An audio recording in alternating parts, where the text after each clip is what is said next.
Hay una pregunta que casi nadie hace en una consulta médica. Y no porque sea difícil, sino porque nadie ha enseñado a hacerla. Porque el sistema no deja tiempo para ella. Porque durante siglos hemos decidido colectivamente que esa pregunta no era asunto de la medicina. Y la pregunta es esta: ¿cómo estás por dentro? No los síntomas, no los análisis, no la tensión arterial. Por dentro, en lo profundo, en tu alma, en ese lugar donde vives cuando nadie te mira.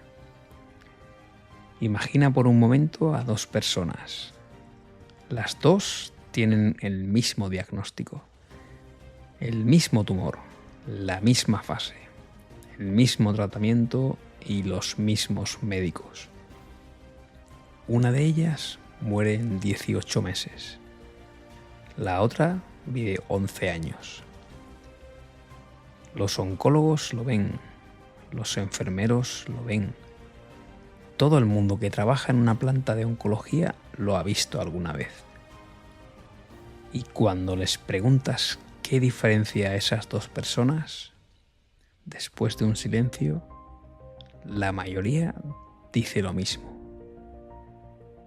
Tenía algo dentro, una razón, una fuerza, algo que yo no sé nombrar bien. La ciencia lleva décadas intentando nombrar ese algo. Y lo que ha encontrado debería cambiar para siempre la forma en que entendemos la salud, la enfermedad y lo que somos.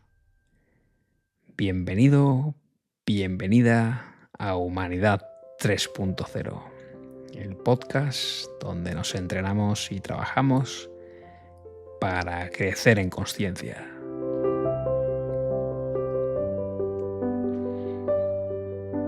Durante 400 años, la medicina occidental ha operado bajo un acuerdo tácito. El cuerpo es territorio de la ciencia. Todo lo demás, el alma, el sentido, el mundo interior, es territorio de la filosofía, la religión o simplemente de la vida privada de cada uno. Asunto tuyo, no del médico. Y este acuerdo nos ha dado cosas extraordinarias: antibióticos, trasplantes, vacunas, cirugías que hace 50 años habrían parecido milagros. Pero también nos ha dado algo que nadie pidió: una medicina brillante para los cuerpos y completamente ciega para las personas que los habitan. Y hoy, paradójicamente, es la propia ciencia, no la espiritualidad, no la filosofía, no la intuición, la que está desmantelando ese acuerdo. Porque resulta que lo que sientes por dentro cambia tu biología, que el sentido que le das a tu vida afecta a cómo se expresan tus genes, que la soledad mata con la misma eficiencia que el tabaco, que la esperanza no es un estado anímico bonito, es un mecanismo neurobiológico activo y que hace algo en el ser humano, algo que los científicos más rigurosos del mundo están empezando a tomarse en serio, que no cabe en ningún escáner. Hoy vamos a hablar de todo eso, con rigor, sin dogmatismo y sin espiritualidad superficial. Vamos a hablar de lo que somos, de lo que la ciencia ya sabe sobre eso y de por qué eso cambia absolutamente todo.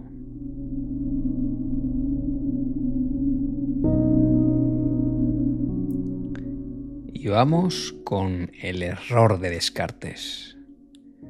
En 1641, René Descartes escribió algo que cambió la historia de la medicina para siempre. propuso separar el cuerpo de la mente. El cuerpo, dijo, es una máquina. Compleja, sí, pero máquina. La mente, el alma, pertenecen a otro reino. Son asunto de Dios, no de los médicos. Y fue un acuerdo pragmático, necesario en su contexto. Sin esa separación, la Iglesia no habría permitido a los médicos disecar cadáveres, estudiar anatomía y avanzar en cirugía. Fue una cesión estratégica. El problema es que 400 años después seguimos viviendo en esa cesión como si fuera una verdad biológica, como si el cuerpo y el alma fueran de verdad dos cosas distintas que solo se tocan de vez en cuando. Y la ciencia del siglo XXI nos está diciendo con datos que eso es falso. No metafóricamente falso, biológicamente falso. El cuerpo que escucha. Existe una disciplina científica que nació en los años 80 casi en silencio. Se llama psiconeuroinmunología. Un nombre largo para una idea que, cuando la entiendes de verdad, te cambia la forma de verte a ti mismo. Y la idea es esta: tu mente, tu sistema nervioso, tu sistema hormonal y tu sistema inmune no son 4 sistemas separados que se mandan mensajes de vez en cuando. Son un único sistema de comunicación continua, bidireccional, que nunca duerme.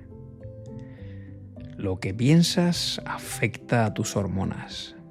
Tus hormonas afectan a tu sistema inmune. Y tu sistema inmune afecta a tu cerebro. Y tu cerebro afecta a lo que piensas. Es un bucle permanente, íntimo e invisible. Y en ese bucle entra todo. No solo el ejercicio que haces o la comida que comes. También el miedo que llevas dentro, el duelo que no has procesado, la relación que te está destruyendo en silencio, la vida que estás viviendo pero que no es la tuya. Y entra el sentido o la ausencia de él.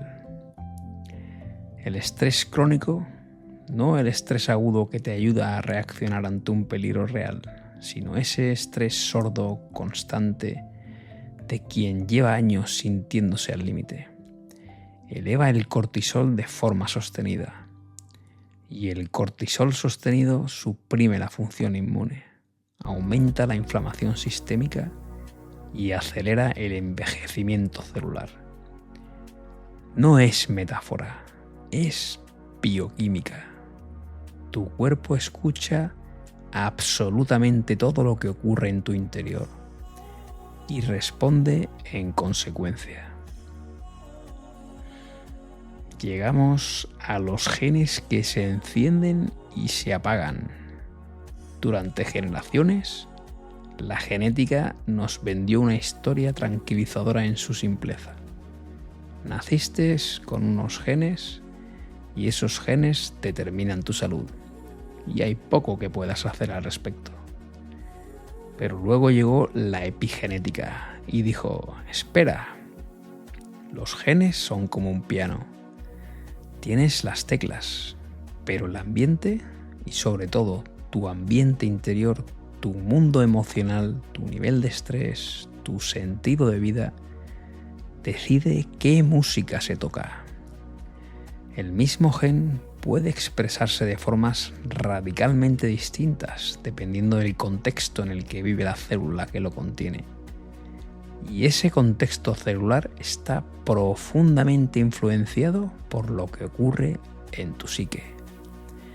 Estudios sobre supervivientes del Holocausto y sus descendientes han mostrado marcadores epigenéticos del trauma transmitidos entre generaciones. El sufrimiento de los padres sin una sola mutación genética, alteró la expresión génica de sus hijos. Piensa en eso un momento. El trauma no solo rompe por dentro, deja huellas biológicas que se heredan. Y si el trauma deja esas huellas, la sanación también las deja. La práctica contemplativa también las deja. Y el amor también las deja. Tu vida interior no es un lujo, es arquitectura biológica. El cerebro que ora, medita y se transforma. Andrew Newberg es un neurocientífico que ha pasado décadas escaneando cerebros en estados de oración, meditación y experiencia espiritual profunda. Lo que encontró no era lo que esperaba. No encontró zonas cerebrales en reposo. Encontró patrones de activación específicos, coherentes y repetibles. Encontró que la práctica espiritual sostenida produce cambios estructurales en el cerebro, más materia gris en el córtex prefrontal, menor reactividad de la amígdala, mayor coherencia entre hemisferios cerebrales. Y Sara Lazar, de Harvard, midió el grosor cortical de meditadores a largo plazo.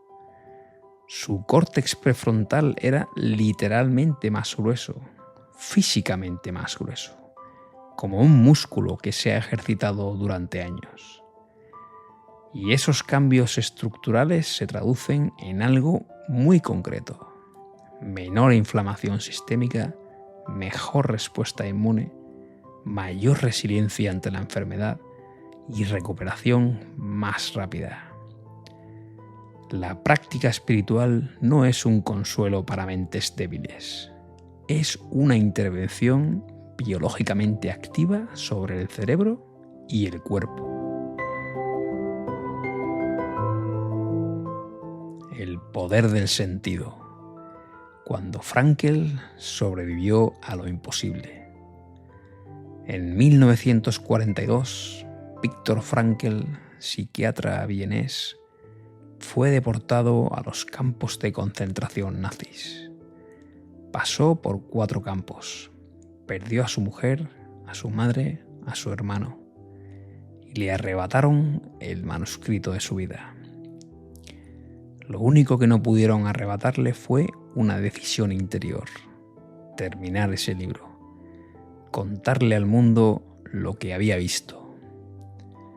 Frankl observó algo en los campos que ningún libro de medicina le había enseñado: que la supervivencia no dependía solo de la fortaleza física, dependía de algo más difícil de medir y más difícil de destruir.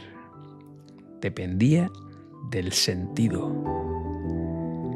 Los prisioneros que tenían una razón para sobrevivir aguantaban lo que otros no podían soportar. No siempre, pero con una frecuencia imposible de ignorar. Quien tiene un para qué vivir puede soportar casi cualquier cómo. Y décadas después, los laboratorios confirmaron lo que Frankl había observado en el horror de Auschwitz. El sentido de vida es un predictor independiente de salud. No porque cure directamente el tumor o repare la arteria, sino porque cambia el ambiente interior del cuerpo, cambia la bioquímica, cambia la respuesta inmune, cambia incluso cómo se expresan los genes.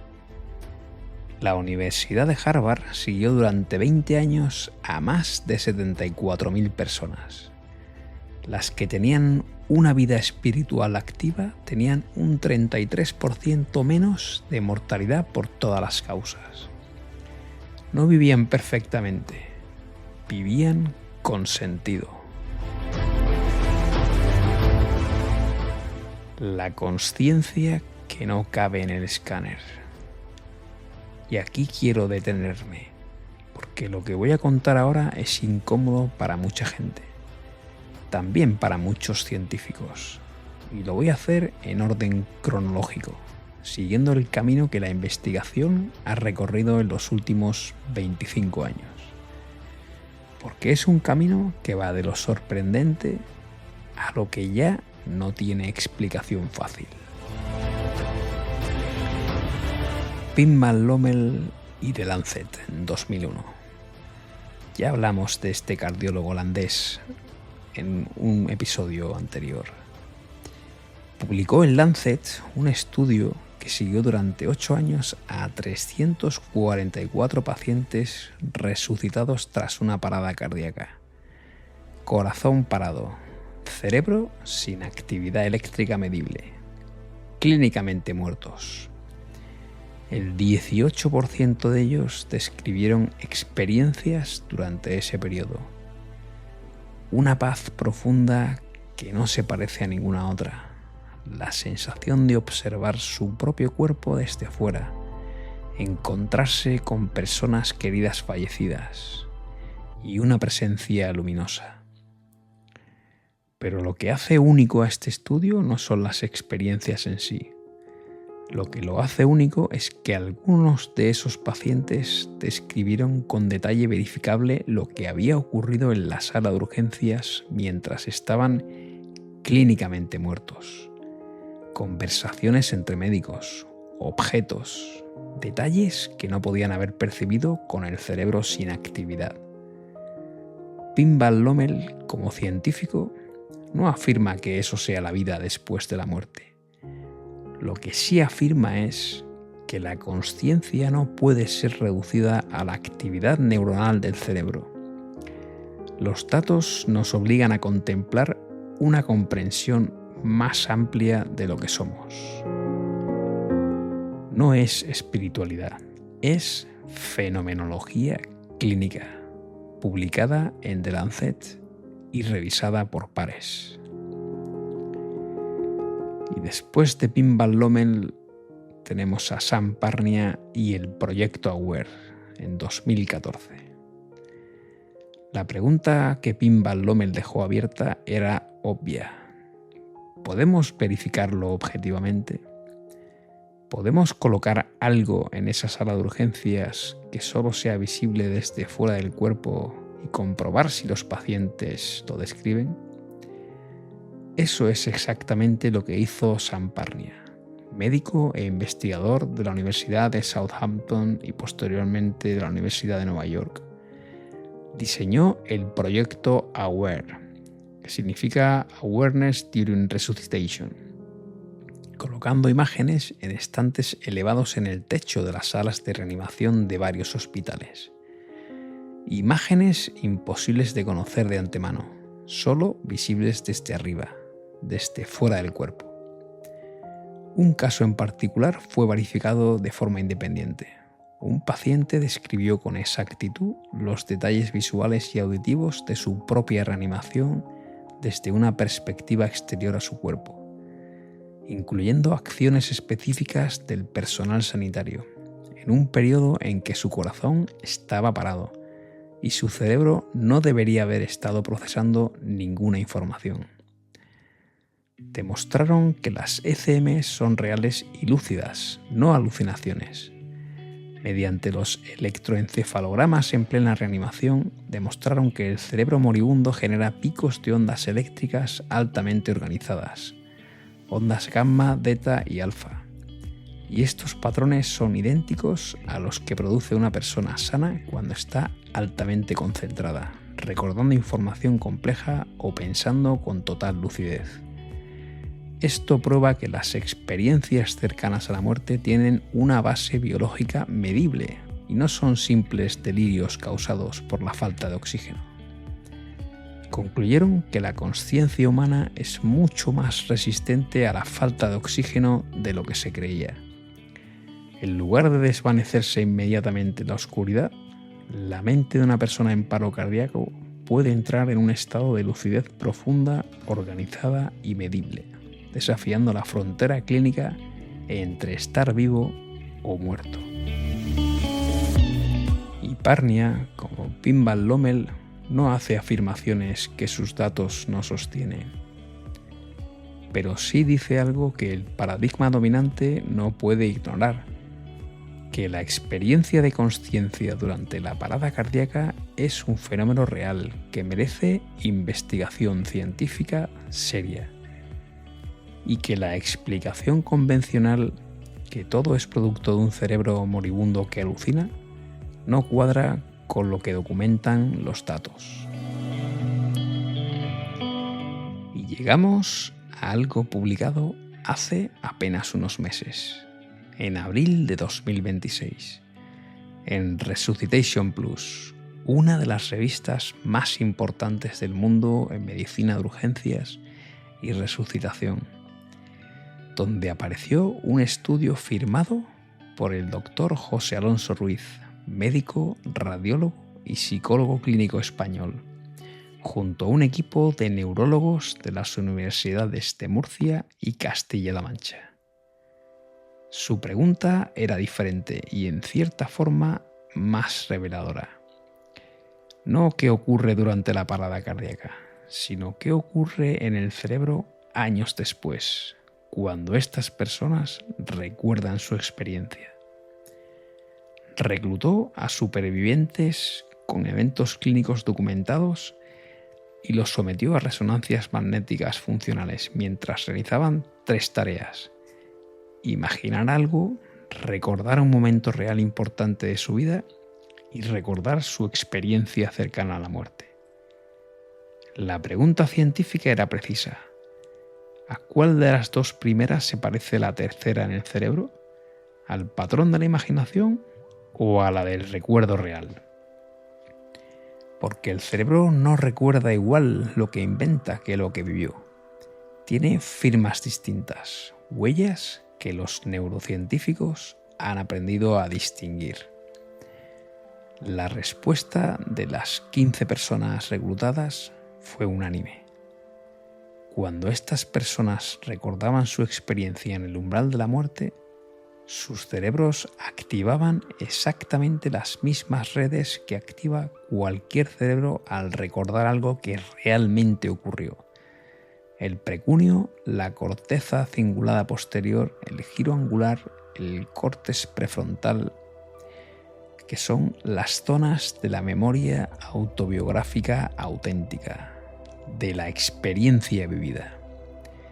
Y crucialmente, no se activaban los patrones típicos de las alucinaciones, no se encendían las zonas que aparecen en la psicosis, en los estados alucinatorios documentados, ni en los falsos recuerdos.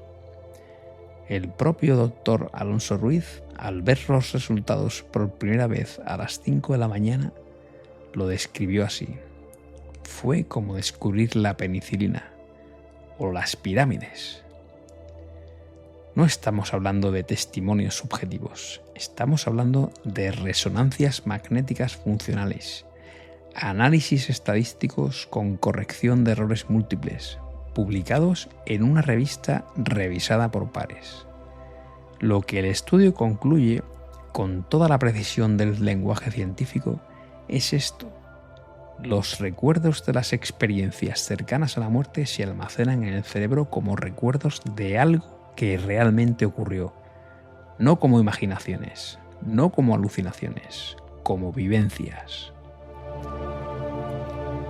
¿Y dónde ocurrieron esas vivencias cuando el cerebro estaba sin actividad? Eso sigue siendo una pregunta abierta, una pregunta honesta sin duda, pero una pregunta que la ciencia ya no puede ignorar. 3 estudios, 3 países, 3 metodologías distintas, 25 años de investigación acumulada, y todos apuntando en la misma dirección. Somos, como mínimo, más de lo que creíamos. La consulta como acto sagrado, cuando la relación médico-paciente sana. Y aquí quiero que nos detengamos en algo que la medicina convencional rara vez nombra, pero que los datos llevan décadas confirmando. La relación entre el médico y el paciente no es el contexto en el que ocurre la curación, es parte de la curación misma. Hay un médico y psicoanalista húngaro llamado Michael Balint que en los años 50 formuló algo que todavía hoy resulta incómodo para el sistema sanitario. El médico mismo es el medicamento más importante que entra en la consulta. No la molécula, no el protocolo, el médico, su presencia, su mirada, su capacidad de hacer sentir al paciente que no está solo frente a lo que ocurre. Durante décadas esto sonaba bonito pero poco científico, hasta que la investigación empezó a medirlo. Y los números son contundentes. Un estudio de Stewart y colaboradores, revisado en múltiples metaanálisis, demostró que la comunicación centrada en la persona, no en la enfermedad, sino en la persona entera que la vive, reduce las hospitalizaciones, disminuye los diagnósticos perdidos y mejora los resultados clínicos de forma independiente al tratamiento farmacológico. La alianza terapéutica, esa sensación del paciente de que el médico está genuinamente de su lado, predice el 30% de los resultados, por encima de la técnica empleada, por encima del tipo de terapia. Y sentirse escuchado de verdad aumenta la adherencia al tratamiento hasta en un 40%. No el medicamento más potente, el hecho de sentirse visto.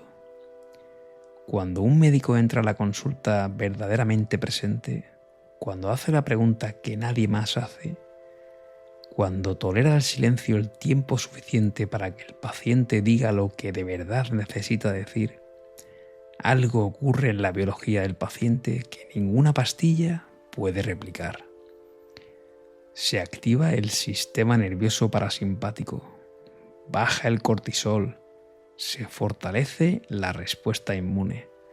El cuerpo literalmente respira. La presencia del médico es terapéutica, no metafóricamente, biológicamente. Cristina Puchalski, de la Universidad George Washington, lleva décadas investigando el impacto de la dimensión espiritual en la relación clínica. Sus estudios en pacientes oncológicos son especialmente reveladores.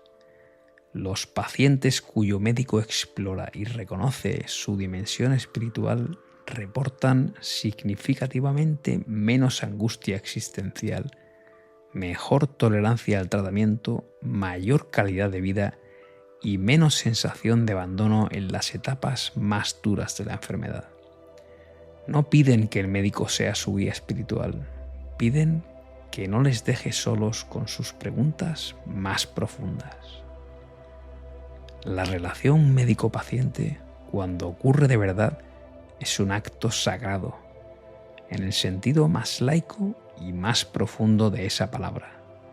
Dos seres humanos, uno de ellos vulnerable, encontrándose en lo más esencial.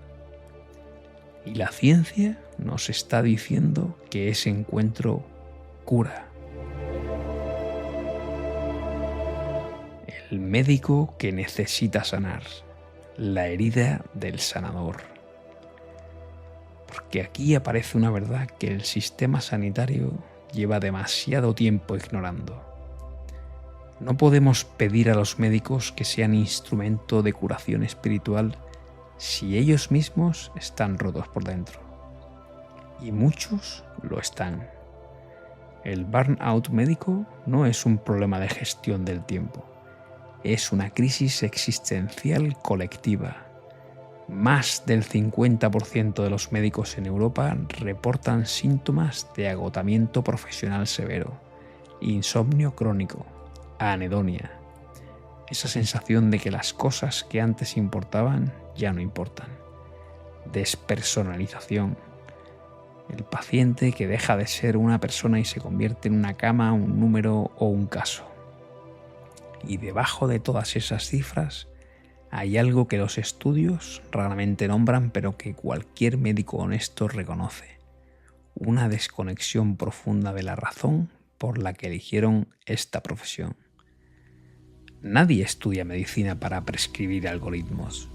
Nadie pasa 7 años de carrera, varios de residencia, noches sin dormir, para acabar mirando una pantalla durante 7 minutos sin levantar la vista. La mayoría de los médicos eligieron esta profesión desde un lugar que, si tiene el valor de mirarlo, tiene mucho de vocación, de llamada, de algo que se parece más al sentido que a la planificación de carrera. Y el sistema los fue aplastando poco a poco: la burocracia, la presión asistencial, la cultura del aguante, la formación que entrena la mente pero ignora el alma. Y el resultado es un médico que sabe mucho sobre la enfermedad y muy poco sobre sí mismo. Y aquí está la paradoja que pocos se atreven a nombrar. Un médico desconectado de su propio mundo interior no puede acompañar al paciente en el suyo. No porque no quiera, sino porque no puede dar lo que no tiene. No puedes transmitir serenidad desde la ansiedad crónica. No puedes acompañar el miedo ajeno si el tuyo propio no está integrado. No puedes sostener las preguntas existenciales de otro si has aprendido a huir de las tuyas. Los estudios lo confirman.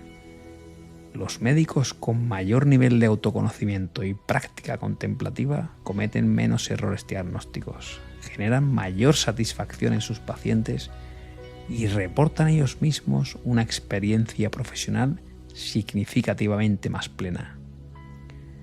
La práctica interior del médico no es un complemento opcional a su formación técnica, es parte de su competencia clínica. Carl Jung introdujo hace casi un siglo el concepto del sanador herido.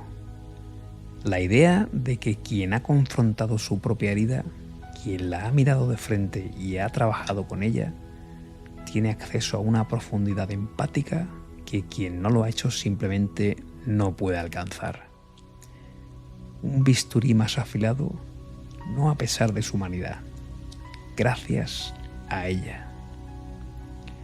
Cuidar al médico no es un lujo del sistema sanitario, es una condición para que ese sistema funcione de verdad. Porque al final, la medicina con alma empieza con médicos que tienen alma, que la cultivan, que no tienen miedo de ella. Y todo esto que hemos explorado hoy tiene una consecuencia muy concreta en tu vida cotidiana. Si la dimensión espiritual, el sentido de la vida, el mundo interior son biológicamente activos, entonces cuidarlos no es un lujo, es parte de tu salud, tan importante como lo que comes o cuánto duermes. Si eres paciente, el sentido que le das a lo que te ocurre cambia tu biología. No porque la enfermedad sea una lección cósmica, sino porque el ser humano necesita narrativa, necesita poder contarse su historia de una forma que no le destruya. Atrévete a llevar a la consulta no solo los síntomas, sino el contexto, tu vida, tu miedo. Los médicos que entienden de almas necesitan que tú también te atrevas a mostrar la tuya. Y si eres médico o cuidas a alguien, recuerda que tu presencia es terapéutica en sí misma, que sentarse, mirar a los ojos, hacer silencio y no huir de las preguntas difíciles no es tiempo perdido. Es el acto más clínico que existe. Y para todos necesitas algo que te conecte con algo más grande que tú mismo. No importa cómo lo llames: oración, meditación, naturaleza, arte, silencio. Lo que importa es que exista, que tengas ese espacio donde dejas de ser el personaje de tu historia y simplemente eres. Y vamos con el ejercicio final de este episodio. Sabéis que en este podcast venimos no solamente a filosofar, sino también a entrenar la consciencia. Y esta semana quiero que te hagas una pregunta, solo una, pero que te la hagas de verdad, en silencio, sin prisa. Y la pregunta es, ¿qué parte de mí no está siendo cuidada? No hablo solo del cuerpo, hablo de todo. ¿Qué dimensión de tu vida lleva tiempo en segundo plano? ¿Qué necesidad profunda estás ignorando porque no encaja tu agenda? ¿Qué pregunta llevas meses aplazando porque la respuesta te da miedo? Escríbela, no para resolverla, solo para verla, para reconocer que existe. A veces el primer acto de sanación es simplemente atreverse a nombrar lo que duele. Y vamos con tu misión semanal. Y la misión para esta semana es esta. Elige un momento en el día, que pueden ser 5 minutos o pueden ser 10, y dedícalo exclusivamente a tu silencio interior, sin pantallas, sin podcast, sin música, sin lista de tareas, solo tú y la pregunta de qué hay dentro. No tienes que meditar perfectamente, no tienes que tener revelaciones, solo tienes que estar presente contigo mismo durante ese tiempo. Eso en sí mismo ya es medicina. Y vamos con el cierre final. Hay una frase del escritor argentino José Naroski que los médicos que entienden de almas llevan grabada en algún lugar. Y dijo este escritor: el médico que no entienda de almas no entenderá de cuerpos. Y hoy sabemos que esa frase no es poesía, es biología, es neurociencia, es epigenética. Es la descripción más precisa que existe de lo que somos y de lo que necesitamos para sanar de verdad. Somos más que un cuerpo, siempre lo fuimos. Y la medicina que el mundo necesita, la que ya están haciendo lentamente en los mejores laboratorios y en las mejores consultas del planeta, empieza por reconocer eso. Empieza por médicos que se atreven a mirar su propio interior, que cultivan su mundo espiritual no como actividad privada separada de su profesión, sino como parte esencial de ella, que entienden que sanar a otro requiere primero no tener miedo de uno mismo.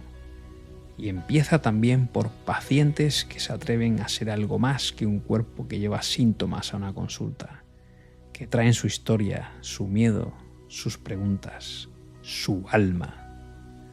Cuando eso ocurre, cuando el médico y el paciente se encuentran de verdad, como dos seres humanos completos, algo sucede que ningún protocolo puede prescribir ni ningún algoritmo puede replicar. Ocurre la curación, no siempre de la enfermedad, pero siempre del ser humano que la vive. Cuídate entero, cuídate entera. Y muchas gracias por llegar hasta aquí, muchas gracias por sintonizar Humanidad 3.0. Y si te resuenan estas conversaciones y consideras que son útiles para ti y para los demás, comparte este episodio con alguien que creas le pueda ayudar. Y no olvides suscribirte al canal y darle al like para que el algoritmo pueda recomendar a más personas. Además, en la descripción del episodio también encontrarás la página web humanidad30.com, donde podrás suscribirte gratuitamente a la newsletter y formar parte de esta comunidad de personas comprometidas con elevar su consciencia su responsabilidad y su contribución al mundo. Porque el futuro no depende únicamente de la tecnología que desarrollemos. Dependerá del nivel de conciencia desde el que decidamos utilizarla. Hasta el próximo episodio. Un fuerte abrazo y feliz verificación.